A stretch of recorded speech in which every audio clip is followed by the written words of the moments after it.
I hope you're having a fabulous day so far. We are excited to be here for another episode of Allie and You, the business success and lifestyle show. I am Allison Maslan. I'm a business growth mentor, and we love helping you, the business owner, break through to new levels, new heights in your business. And one way that we do that is that I bring on experts in all aspects of business that are going to give you the clues, the success secrets that you need to break through. And today is just a phenomenal day because I am going to be bringing on to you, or introducing to you, Dave Will, who is truly an expert in company culture. So we want to hear your questions, and we will be responding to those. And, you know, company culture is such an important topic these days. So I'm going to go ahead and dive right in because Dave's sitting here with us, but just a little bit of background. And also I'd love to hear from you what city that you are listening from, and what is your business name? So go ahead and connect with us. But about Dave, in February of 2015, a private equity firm, AKKR, acquired Dave's company. I'm sure we'll hear some about that. Peach New Media, a learning platform software that he started in 2001. He, as the CEO and founder of the SaaS software and service business, he grew it to 40 employees, 200 clients. It was all about customer service and company culture and scalability, all those important things that we all want to know about. And then he took all that wisdom and developed a new business that is just skyrocketing right now called PropFuel. And I've been through the software, and it's amazing. It's about building your company culture and focused on helping small businesses build a great culture through employee recognition and feedback. So he's also run 51 marathons. Oh my gosh, Dave, like, how the heck do you fit it all in? Welcome to Allie and You. Allie, thank you so much. This is so cool to be here. And I just have a couple things to say. Number one, I think maybe I should have shaved or spent a little more time in my hair. You look fantastic. You look, and I love your show. I love the background in your show. That's so, I mean, I need to paint these walls here in my office. You know what's cool about this office, by the way? So I'm in my home. I'm doing this startup called PropFuel, as you mentioned. It's a weekly pulse survey, encouraging feedback and recognition. And I'm sitting here in my office where 17 years ago, I started my first business right here in this office. I was in here for about 3 years before I got out and went to another location. But I'm telling you, it's like this office has some juju. It makes me feel good about the startup. I forgot how hard it is, though. Holy mackerel. I know. Well, you know, if the walls could talk, right? That's right. So I am sure, you know, we call this office the happy place because you don't have to explain. I see it. Yeah, every wall is a different color. And in my office, I have every wall and the ceiling, and there's like 8 different colors of blue. It's perfect. I'd love to see it in person sometime. Well, would love to have you here. It definitely lifts up the vibration, which is what we want.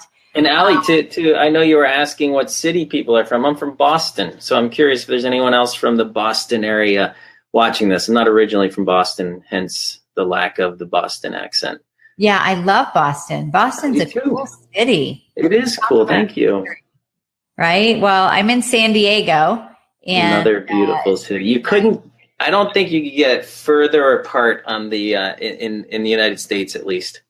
I know. But we're here now, and you have so much to share. And as you're talking about, like, now you're doing a startup again. So it's like going down memory lane to go, wow. And it is like that every single time to start up again. But before we get into that, can we back up a little bit, Dave, and talk about, because your career path, even just going from corporate America to starting your own business? Because some people that are watching, they're already in business. Others are like wanting to jump into business. What was that like? Oh man. So I learned a lot. First of all, I was escorted out of the business. I didn't leave corporate America. I was escorted out. In other words, I was fired. Yeah. And I learned. That was a blessing. Yeah, I think it was, in hindsight. At the time, it didn't feel like that. Yeah. But it started, I think, my departure from corporate started when I worked for a company called SAP. And I say it started because it was an evolution, as most things are.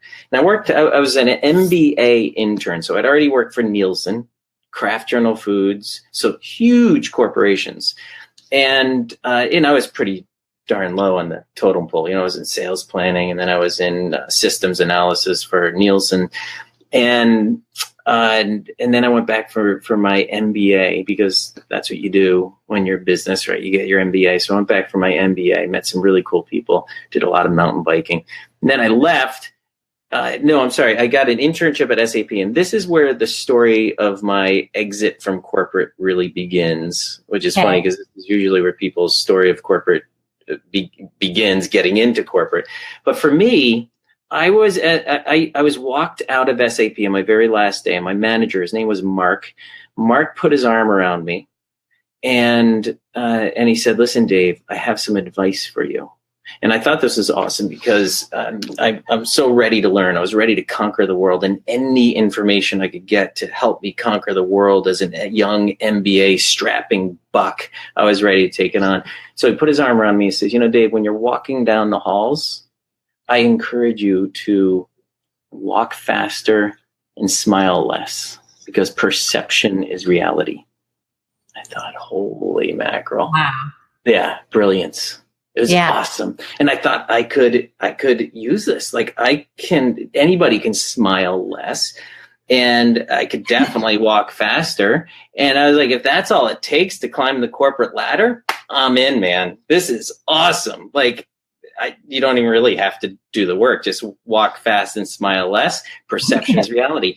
So I went on to a few more jobs, and I heard phrases like lacks urgency. And so ultimately I started a business on the antithesis of Mark's advice. And that's, fortunately, in my case, I was forced to find my own thing. Now, I could have gone back into working for corporate, but that's when I was 30. And that, Allie, is when I discovered what I was meant to do, because it's when I discovered that it's okay just to be me, to be the goofball, everything that makes me, my lack of a filter, my ADD, which is all over the place. It's like, it's okay. It's okay. And I started the business, and the business did awesome. It didn't lack urgency. Embracing you, which is quite the opposite of corporate America, which, is too bad that it's that way. Although I think the business you have now is hoping that will make some changes. Allie, I'm not going to lie. It's so interesting. I put on a collared shirt for this interview. Oh, I probably should have kept my, I think I was showing this to you. I probably should have kept my t-shirt on earlier, but I put that aside for a collared shirt because I wanted to look nice for your show. You look fantastic, but you would look fantastic in my razor broke. Well, hey, I'm not going to fire you from this show. I'm actually thrilled that you are here. Thank you. Just as you are, and you have so much to share. And so what do you think, looking back? I mean, okay, so then you went on, you built this business, Peach, what is it? Peach New Media. And it took off, right? I mean, God, no. It was in my head. I had planned on having it take off, but no, it was super slow. It was super, super slow, and things take time. That's one of the things that I learned is everything takes time. Overnight successes are so unusual, And it's easy to sit here now and look back and say, yeah, it was a hockey stick. It did awesome. I mean, there were points where we had rapid growth, but there were also points where it was really, really difficult. It was 14 years of building a business before I was able to, and I actually wasn't even trying to, before it created enough value to get the attention of the group you mentioned earlier, AKKR. So no, it did not take off. I love that you share that, because I do feel that, I mean, even the overnight successes, you don't hear of the years of, hard work and hustle behind it. It is so hard. I guarantee there's a lot of people listening to this, Allie, that are thinking, damn, why can't I find that thing that just takes off? Most things don't just take off. Most things require getting up every morning, getting back to the grind and trying to get that flywheel rolling. Most things require a lot of work. People aren't just willing to sit down and write a check because you think you have an awesome product. It takes so much work to get people to actually identify the value in what it is you're offering, so much so that they're willing to actually give you a piece of their hard-earned money. Yeah. And, it's all the wisdom, though, that you have to learn along the way. I think if it just, a lot of companies actually that do take off really fast end up falling apart because they don't have the foundation underneath it. I mean, you start taking on all these clients and then they can't handle the demand, or the culture isn't set. And I'd imagine it's so hard. I have to imagine. A buddy of mine has a business called Butcher Box, by the way. And I'm going to give him a plug because it's an awesome, awesome business. And Butcher Box, this is Mike Salguero. And Butcher Box is, it's a paleo meat company. This guy in 2 years, and I've had him on my podcast, so I know this is public information. In 2 years, so this month he's been around for 2 years, he's at 3.6 million, I think it's $3.6 million monthly recurring revenue. That is an example of overnight success. And that even was 2 years. So that it's very, very unusual to run into situations like that, as you know. What are some of the lessons that you learned in that first business? I mean, you had 40 plus employees, over 200 customers. You were, it was a lot you did in that 14 years. What are some of the biggest lessons that you learned? So it was an enterprise business, It was an enterprise business. So it was B2B. So some of the lessons, I think the first one I already alluded to, which is, it's really hard to make a buck. It is so hard. I can't tell you how many times I felt discouraged over what felt like a lack of progress. And then every now and then something would happen and you're like, yes. In fact, Joe Polish, I know you know Joe Polish. We're in one of the groups together. Is it okay to be transparent? And I mean, is this a PG show or can I say a dirty word? I know what you're talking about because it's that poster, isn't it? That's right. So he has a poster. And this is the first lesson. He has a poster that starts with, oh yeah. And then the next box, it's like a cartoon thing with all these boxes. The next box says fuck, and then fuck, and then fuck, fuck, fuck, fuck, fuck, fuck, fuck. And then it says, oh yeah. And then it starts fuck, fuck, fuck again. That's what it's like. So it's hard to make a buck. Entrepreneurial roller coaster at the top. Yeah. There's a lot of downs. You get those little tastes of the oh yeahs, and that's what keeps going. Right. So I think that's my first lesson. You can take what you will out of it. I think maybe the lesson is that persistence wins. And hence the phrase grit that we've heard so many times. I think grit is so important because it's really hard to make a buck. The second thing I like to think in three. So I'm going to give you three things that I learned.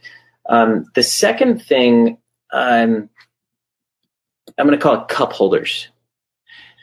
When, I don't know about you, Allie, maybe you're fairly technical when it comes to buying a car.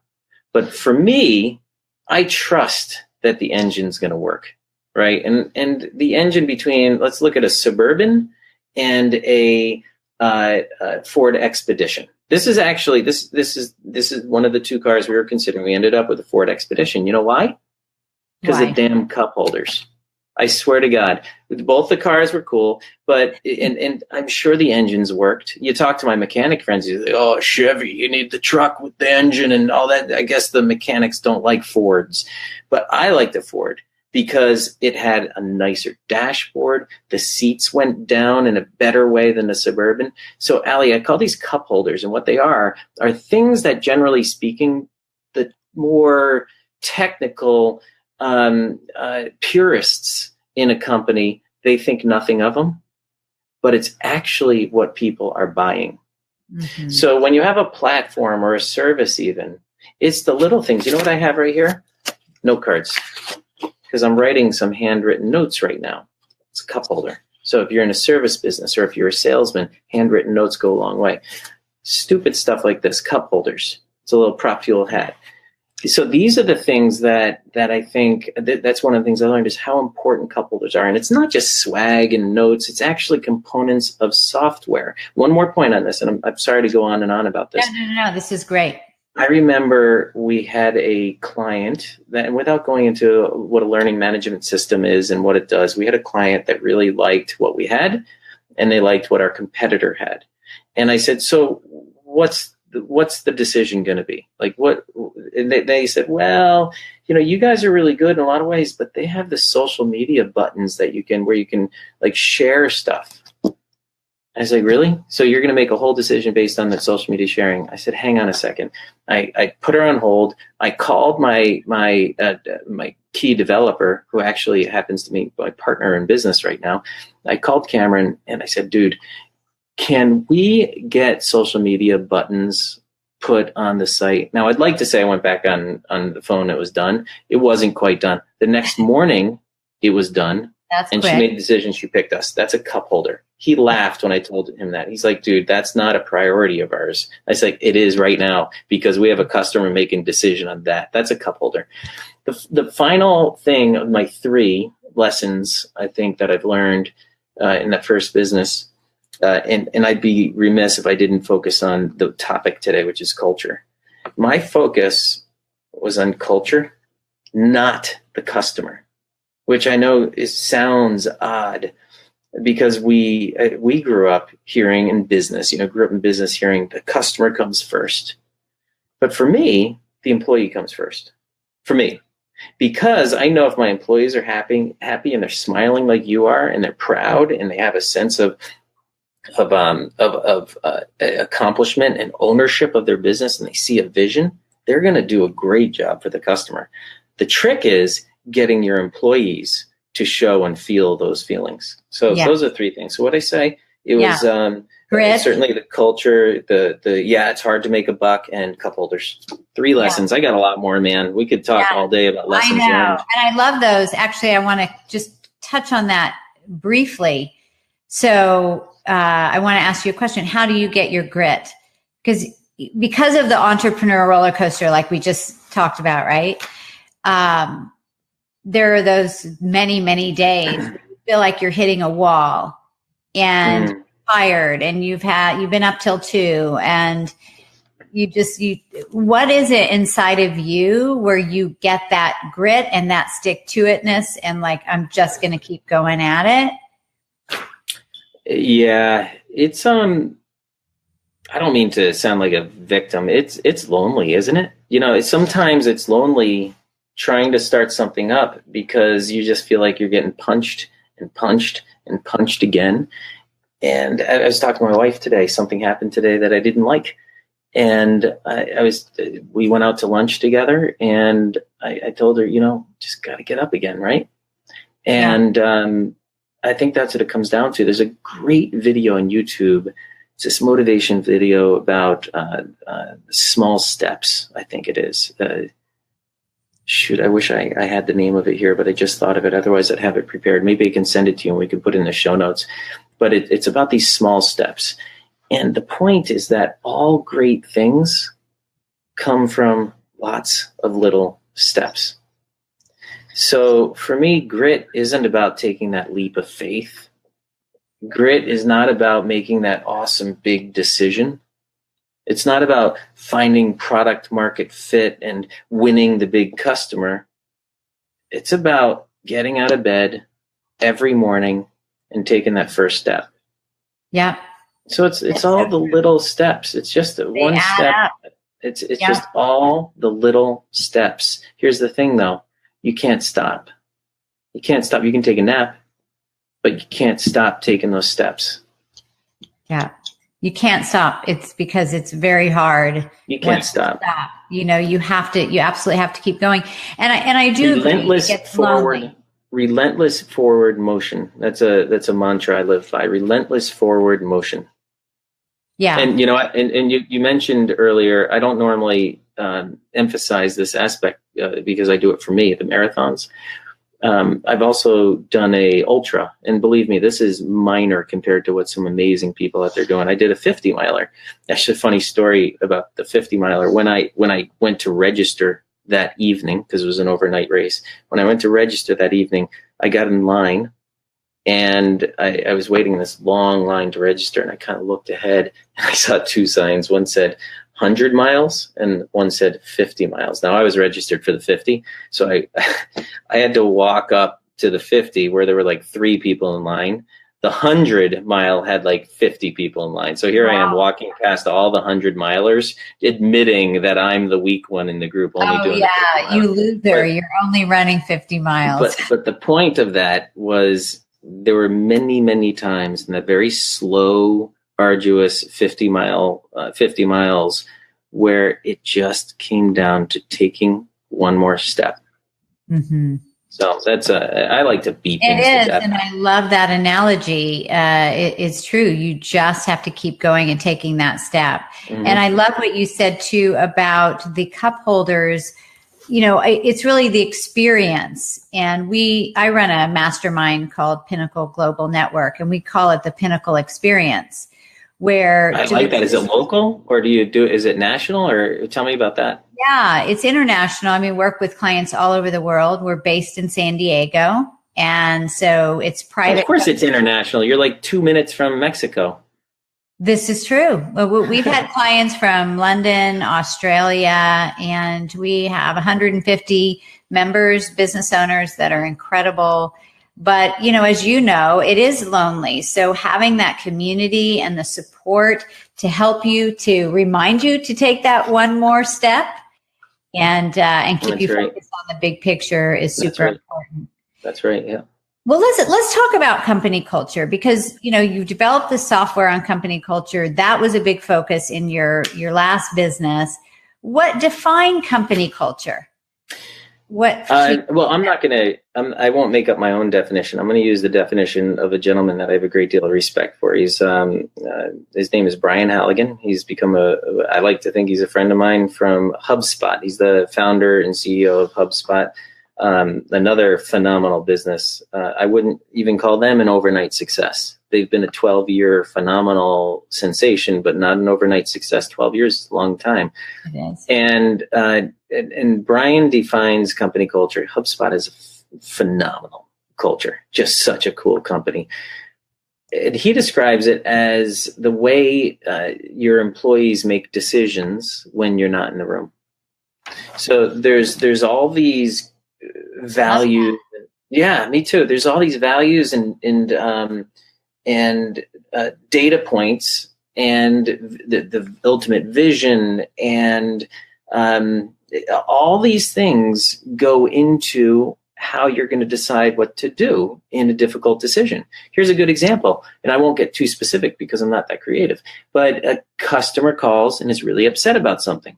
How are you going to handle that person that's upset? Because there's a lot of right answers, right? There's a lot of right things you could do. You could give it to them for free. And I'm just making up a scenario. You could credit them. You could go tell them to go screw because they're not actually your customer and they're wrong. You could show them everything involved in the process, how you fix. There's tons of ways to handle that customer. Company culture determines how you're going to handle that customer. Yeah, that's true. Because if your employees are excited and passionate about your culture, about your vision, they're going to be able to make those right decisions. Yeah, and so I have a hard time with the word excited. I know what you mean. Um, because excited, it's hard to remain excited for a long period of time, right? Culture to me is this thing it's pumping through your body all the time for a very, very, very long time.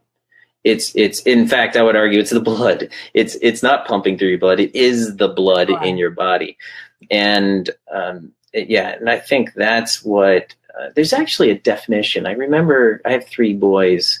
I remember one of them in social studies read the definition of culture, and it's amazing. Like actual culture in communities, the definition fits quite well for a company. It has to do with the way people interact and the ecosystem and the economy and so on, and how it all engages. And that's another great definition of culture, is the actual definition of culture. Right. Well, it's a family, it's a tribe.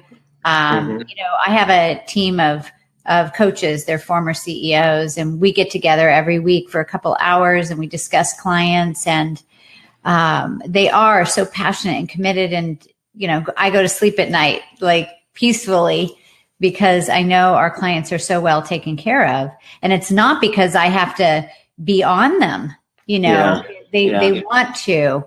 But I love what you said, because it's like I should be able to come and go, and it should be the same regardless.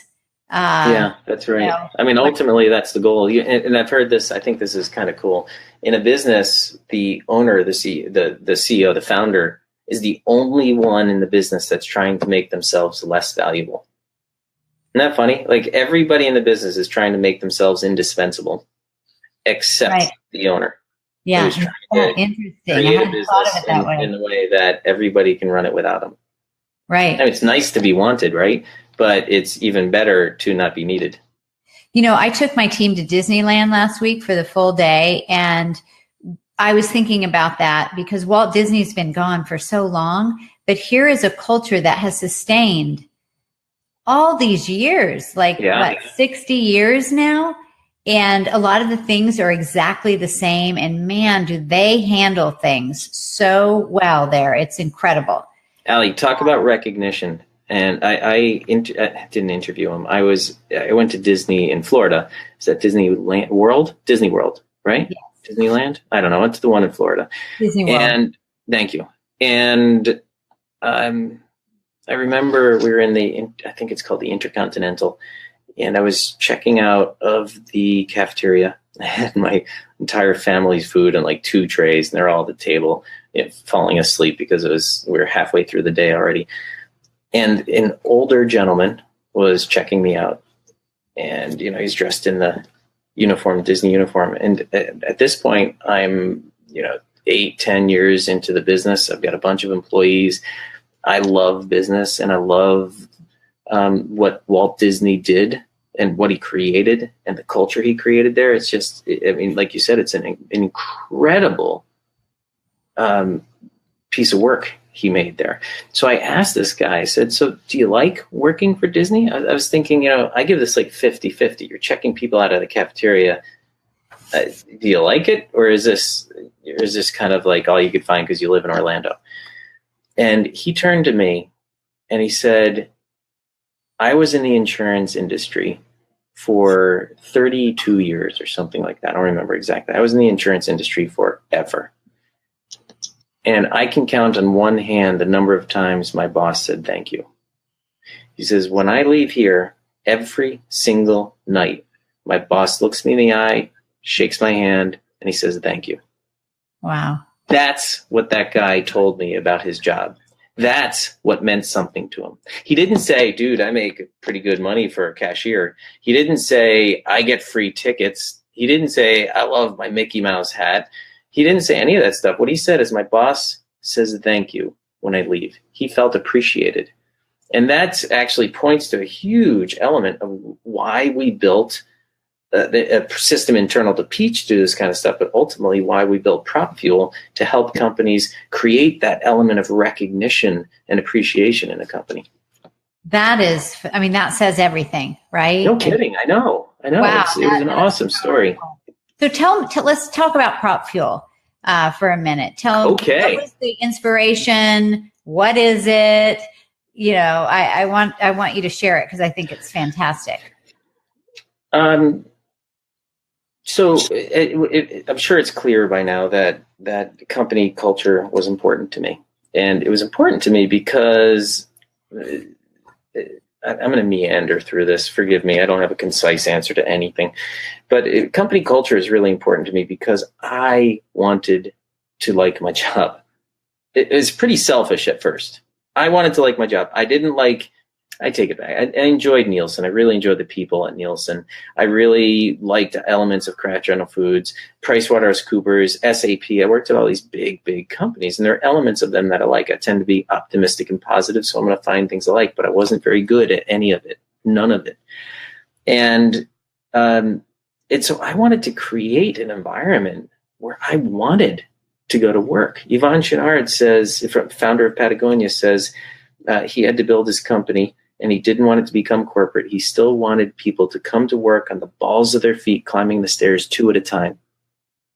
I wanted to build a company where people came to work on the balls of their feet, climbing the stairs 2 at a time.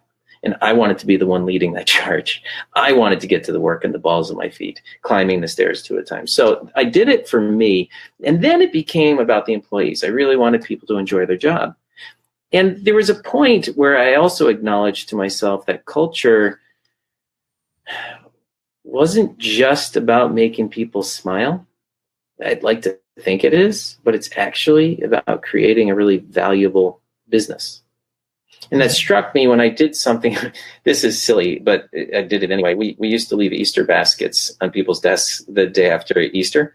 So people would come into the office and they'd have a little Easter basket sitting on their desk with chocolate, and we'd leave like Easter bunny tracks and all kinds of. I say we, it was actually my kids that would help me or decorate the office. Oh yeah, it was really awesome. And I remember I did that, and then I left on a trip. I wasn't even there on that Monday, and nobody called. And I was like, why do I do this? Nobody even called to say thanks. That was awesome. And then I realized, wait a minute. That's kind of a dicky attitude. Like, I'm not doing this to get the recognition. I'm not doing this to get the phone call. Oh my God, Dave, you're so great. Thank you for leaving us chocolate. That's not why I'm doing it. I'm doing it because I want the value of the business to go up. And I know that if I create an environment where my people are happy and feeling good about work, whether it's creating a vision or leaving chocolate on their desk, I know that's going to increase the value of the business because they're going to work beyond their job description. Yeah, they do. They work beyond their job description when they're happy. All right. So the inspiration behind PropFuel, one of the tools we used in my last company, we cobbled together this way so that every week an email would go out with two questions. And the questions were, is there anything? No. There's 3 questions. One was, how are you feeling about your job this week?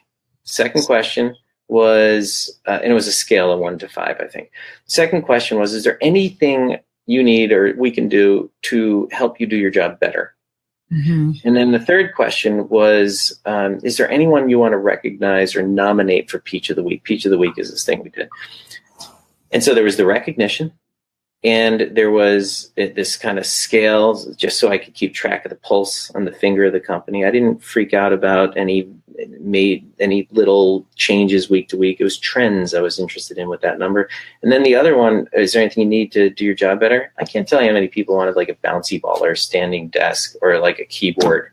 And so I go to Amazon, I buy that before our company meeting, and get into the company meeting, which by the way is a great thing. If you don't do it on video. Because not in person, do it on video, because if you have remote employees, now everybody's on par. Everybody's at the same level. If you do it in person and your remote employees dial in, they're on the outside. On video, using Zoom or Adobe Connect or whatever, then you have everybody on par with each other. So in your company meetings, I would go through and I'd talk about all the nominations for Peach of the Week. We'd select a Peach of the Week. We'd talk about some of the feedback I got in the weekly thing. So that was the inspiration. It worked so well for us. I could understand a little bit better what was going on inside the heads of my employees, and I was able to address issues before they became big issues. and it Right. worked really. Week to week, you were connecting. Really every week. So Yeah. we built a platform that allows you to pick your own questions. We have a bank of questions. And so there's you can do quantified questions, qualified questions. You can give props, and it collects all the stats and analytics, and it does it all without you having to do a thing. The only thing you need to do as a business owner, and this is really, really important, you need to pay attention to it. You need to read it. You need to respond to it. You need to acknowledge it. This is it's a digital set of ears, and now it's time for you to actually absorb it. So that's the only thing you need to do. So we do the best we can to provide reports to the business owner and to the admins so that we can summarize what it is that your people are telling you. But that's what PropFuel is all about. That's so great. And I think that by asking those questions, number one, it shows that you're interested. It shows that you care, and probably saves so much money from people leaving over a little misunderstanding, or maybe they didn't get the support they needed. They don't really understand what they need to do. So therefore it avoids mistakes. Right? Allie, probably so many ways. Yeah. So not everything was gold. There was a year, 2010. It was a very, very difficult year for us. I cut my compensation completely. At the time I had a partner. We both decided not to take any money out for a period of time. And that didn't fix it. It wasn't enough. So we had to either eliminate a couple positions or reduce compensation across the board. And we chose to do the latter. We reduced compensation across the board by 15%. I checked in with 5 or so key employees. I said, are you behind me on this? Because if any one of them said no, we were going to just have to let someone go. I could not lose any of my key employees. So I went to the 5 people. They said, we got your back, Dave. And so I went into the company meeting and I made this announcement to, I think at the time, maybe 32 or so people. And over the course of a 6-month period where people were making 15% less, the company's pinching pennies, I wasn't super cheery every day. Not a single person left. Not a single person left. Wow. That says something, I think, about company culture. It sure does. And how nice for you to feel like it wasn't just on your back to build this thing, that you really did it as a team. Yeah, that says a lot about you as a leader. So they were very good people. Very good people. But you're listening, you care. And a lot of times people think that the most important thing is the money, although it is important, but the studies show that's not why someone stays in a job. Mm-hmm. Yeah, that's right. Dan Pink has a great video about motivation. And one thing he says in there, if you haven't seen this, it's an RSA whiteboard video. I have seen it. I know what you're talking about. It's great. Yeah. And he says it's mastery, autonomy. Do you remember the third thing? There's like a third thing, and maybe it's trust or something. But you got the mastery and autonomy are two of the things that really stand out to me. And his point in this is that studies have been done. You can dangle a carrot, you can give somebody money, you can give them a cruise, but that actually doesn't drive them to perform as much as actually giving them some intrinsic motivators that lead to the mastery of a topic and the ability to be autonomous in the way that they do it. Yeah, I love that. And that feeling that they are growing, right? That sense of accomplishment. Yeah, it's about the intrinsic motivators as opposed to the extrinsic motivators, right? Yeah. Well, I love this, and so for people to check it out, they just go to PropFuel. Yeah, so there's a couple of things. PropFuel.com. We have a free trial, and it's 2 weeks. If you want more, just let me know. We're pretty flexible on how long you need to make that decision. My guess is that you'll make the decision pretty quickly. It's an awesome, super easy to use platform. But for your listeners, Allie, I want to give them this document. It's 101 tips on how to create a great culture. There's no strings attached other than you got to put in your email address, and then we take that and we sell it to everybody. That's not true. We don't. It's just for us. You will get some emails from us. If you don't want that, just unsubscribe. But there's 101 tips on how to create a great company culture that can be found at www.propfuel.com/Allie. Allie, Allie. Awesome. Fantastic. And we will put that down in the comments too. And then we also put all these downloads in our library from the show, which is AllisonMaslan.com/library. So you can get Dave's download. We'll also put his special link there that he just mentioned. And you'll get the downloads from all of our past shows as well. So that I already looked through that, Dave, and man, the advice that you share in that is incredible. A lot of things that I have not seen before.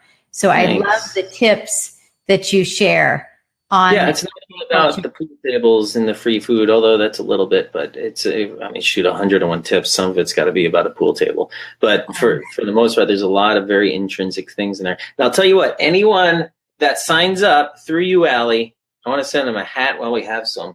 I'm looking at wow. Send them a hat and this cool T-shirt.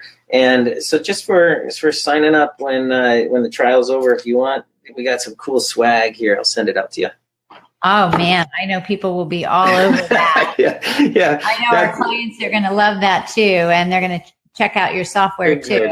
Good.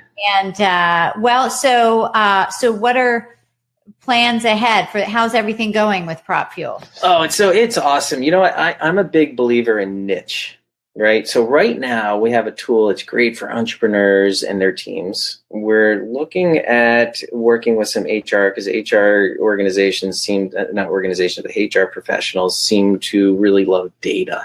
And you can get a lot of data out of this. But what I want to find is that niche that absolutely needs something like this. Here's an example.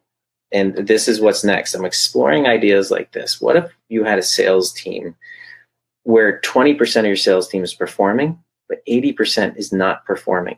Wouldn't it be cool to understand what's going on inside the heads of the 20%ers and what's going on inside the heads of the 80%ers? And what if you could actually shift a little bit of mentality by asking the right questions to make some of those 80% perform better?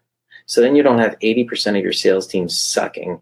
You have still some sucking, but maybe not as many. Wouldn't that be cool? So I'm thinking for PropFuel, now we've got a great base product that a lot of people are using. What I want to do with it is find that niche, find that place where we can really tailor some versions of this specifically for verticals like sales. Oh, I love that. I think that it's absolutely brilliant, and business owners need that. What about staffing companies? Mm-hmm. So any business as a bonus or something like that. Yeah, yes, and benefits companies. There's a lot of benefits companies, staffing companies. In fact, any company that has performance metrics. I laugh when I say that now because I realize every company has performance metrics. But if you can actually associate performance metrics with these questions as well, and what if you could tag your values as well to certain props? I mean, there's just so much cool stuff we can do with this. Yeah, I love it. So, well, this was so great, Dave. Thank you for taking the time. Allie, I'm so grateful to be here. Yeah, no, this is, you shared so much. I mean, any one of the things we discussed, we could go down a rabbit hole. No kidding. I know. Nobody accused me of being quiet. Yeah, well, this was so great. And everything you said was people can apply right now. So I want you all to get Dave's download. We'll put the link below. And until next time, everyone, we will see you on Allie and You. And remember to put yourself out there and elevate. And just as Dave said, just keep taking one more step. All right. And then you can also get this if you want to be listening to this while you're driving or any of our other shows, go ahead and check us out on iTunes. It's AllisonMaslan.com/iTunes. Or if you want the audio version only, AllisonMaslan.com/audio. All right. Thanks, Dave. Thank you, Allie. All right. Bye, everybody.